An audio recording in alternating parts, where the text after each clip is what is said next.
യാത്ര ചെയ്യാനായിട്ട് ഇഷ്ടമില്ലാത്തവരായിട്ട് ആരും ഉണ്ടാവില്ല അല്ലേ. ഞാനീ പോകുന്നത് ലോകത്തിൻ്റെ അങ്ങേ അറ്റത്തേക്കൊന്നല്ല കേട്ടോ, ഞങ്ങളുടെ വീടിൻ്റെ തൊട്ടടുത്തുള്ള സ്ഥലത്തേക്കാണ് കറുകപ്പത്തൂർ. അപ്പോൾ ഞാൻ ഇടയ്ക്കിടയ്ക്ക് എൻ്റെ വീഡിയോ കാണുന്ന പലർക്കും അറിയണ്ടാവും, ഞാൻ ഇടയ്ക്കിടയ്ക്ക് പോണത് അങ്ങടായിരുന്നേ. അപ്പോൾ ബസ് കാത്തിക്കാൻ പോവുകയാണ് കേട്ടോ ഞാൻ. അപ്പോൾ ഇതാ ബസ് കയറുന്നതിൻ്റെ മുന്നേ ഇവിടെ ഒരു ഇരിപ്പിടുണ്ടല്ലോ, ആ ഇരിപ്പിടത്തിൽ ഞാൻ കുറച്ച് നേരം ഇരിക്കും, കാരണം ബസ് വരാൻ കുറച്ച് നേരം ആവും. അങ്ങനെയാണ് ഇവിടെ. അപ്പോൾ ഇതാ ബസ്സിലൊക്കെ കയറി തിരക്കൊന്നുമില്ല. ഈ ഡ്രൈവർക്ക് വേദു എന്നും ടാറ്റ കൊടുക്കൂട്ടോ, വേദും ബേബി ആഗ്നേയ എന്നും ടാറ്റ കൊടുക്കുക, എന്നും ഇയാൾ ടാറ്റയും തിരിച്ചു കൊടുക്കൂട്ടോ. അവർക്ക് നിരാശപ്പെടുത്താറില്ല ഡ്രൈവർ കേട്ടോ. അപ്പോൾ ഇതാ കറുകപ്പത്തൂർ എത്തുന്നതിന് മുന്നേ ഒരു താത്ത ഇറങ്ങി ചാടാനൊക്കെ നോക്കിയിട്ടുണ്ടായിരുന്നു കേട്ടോ. അപ്പോൾ കണ്ടക്ടർ പറയുന്നുണ്ടായിരുന്നു, ഇറങ്ങേണ്ട താത്ത അല്ല ചാടേണ്ട താത്ത, ഞങ്ങൾ ഇറക്കിത്തരാം, ഞങ്ങൾ വെറുതെ പുലിവാല് പിടിപ്പിക്കല്ലേ പറഞ്ഞു കേട്ടോ. അപ്പോൾ ഞാൻ ആദ്യം പോയത് ഒരു ഓയിൽമെൻറ്റ് വാങ്ങണ്ടായിരുന്നു, അത് സ്ഥിരമാണല്ലോ, അത് പോയി വാങ്ങി. പിന്നെ ഇതാ ഇവിടെ എത്തിയിട്ടോ. നമ്മൾ ഈ കമ്മൽ കാണുമ്പോൾ പെൺകുട്ടികൾ എത്രയിലും ഒന്ന് നിന്ന് പോവില്ലേ.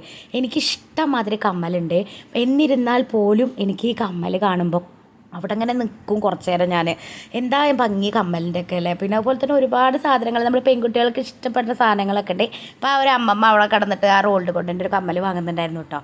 അതും ഇങ്ങനെ നോക്കി നിന്നു ഞാൻ പക്ഷേ അത് ഇടാറില്ല, ഞാൻ കൂടുതൽ ഫാൻസിയാണ് ഇടാറ്. അപ്പോൾ പിന്നെ ദാ അവിടെ കടയിലൊക്കെ ഒന്ന് പരിധി. ഞാൻ മെയിനായിട്ട് ഈ കടയ്ക്ക് വന്നത് എന്തിനാണെന്ന് അറിയോ, ഇത് വാങ്ങാൻ, ഡ്രോയിങ് ബുക്ക് വാങ്ങണം എന്ന് പറഞ്ഞിട്ടുണ്ടായിരുന്നു ബേബി. അപ്പം എന്നാൽ അത് വാങ്ങി. അവൾ CCAക്ക് പ്രാവശ്യം ഡ്രോയിങ്ങിനാണ് ചേർന്നിട്ടുള്ളത് കുട്ടി. അവളുടെ കഴിവുകളൊക്കെ തെളിയിക്കാനുള്ള ബുക്കാണ് അത്. അപ്പോൾ ഈ ഒരെണ്ണം വാങ്ങി, വലുതാണ് കേട്ടോ, അതിന് 50 രൂപയൊക്കെയാണ്. പിന്നെ എനിക്ക് വാങ്ങാണ്ടായിരുന്നത് മറ്റേ കൊതുകിൻ്റെ ലിക്വിഡാണ് കേട്ടോ, പക്ഷെ ഞാനത് വാങ്ങിയില്ല, മറന്നു. എനിക്ക് എന്നുള്ളതാണ് ഗൈസ്, എന്തെങ്കിലുമൊക്കെ ഒന്ന് മറക്കും. അപ്പോൾ ഞാൻ കുറേ ആയി വിചാരിക്കുന്നു ഒരു ഷൂ ടൈപ്പുള്ള ഈ ഒരു ചെരുപ്പ് ഇങ്ങനത്തെ വാങ്ങണമെന്നേ. പിന്നെ കടയിൽ പോയി ജസ്റ്റ് നോക്കാൻ വേണ്ടി പോയതാണ്, എങ്ങനെയാണ് ഭംഗിയുണ്ടോ എനിക്ക് എന്നൊക്കെ നോക്കിയപ്പോൾ ചേച്ചി പറഞ്ഞു ഇത് കറക്റ്റ് പാകമാണ്, ഭംഗിയൊക്കെ ഉണ്ട് പറഞ്ഞു കേട്ടോ. ഞാൻ ഫ്ലിപ്കാർട്ടിൽ നോക്കിയിട്ടുണ്ടായിരുന്നു. അപ്പോൾ എന്നാൽ ഇവിടെ ഇങ്ങനെ കടയും കൂടി നോക്കാം എന്നുള്ളൊരു ഇതിലാണ് പോണേ. എനിക്ക് ചെരുപ്പ് സെലക്ട് ചെയ്യാനൊന്നും അറിയില്ല കേട്ടോ അങ്ങനെ നന്നായിട്ട്. കണ്ട ഇഷ്ടപ്പെട്ട് അങ്ങനെ എടുക്കുക, അത്ര തന്നെ ഉള്ളൂ. അപ്പോൾ ഇതാ കുറച്ച് 1-2 ചെരുപ്പൊക്കെ നോക്കി, പച്ച നോക്കി, പിന്നെ പിങ്ക് നോക്കി, വയലറ്റ് നോക്കി, അങ്ങനെ ഒരുപാട് ചെരുപ്പുകൾ നോക്കിയിട്ട് അതിൽ എനിക്ക് ഒരെണ്ണം ഇഷ്ടപ്പെട്ടു, ഞാനതങ്ങ് എടുത്തു. എടുത്തത് നിങ്ങളിപ്പോൾ കണ്ടിട്ടുണ്ടാവുമല്ലോ. അപ്പോൾ കുറേ ചെരുപ്പ് കളക്ഷൻ ഉണ്ട് കേട്ടോ അവിടെ, ഇഷ്ടം മാതിരി ഉണ്ട്.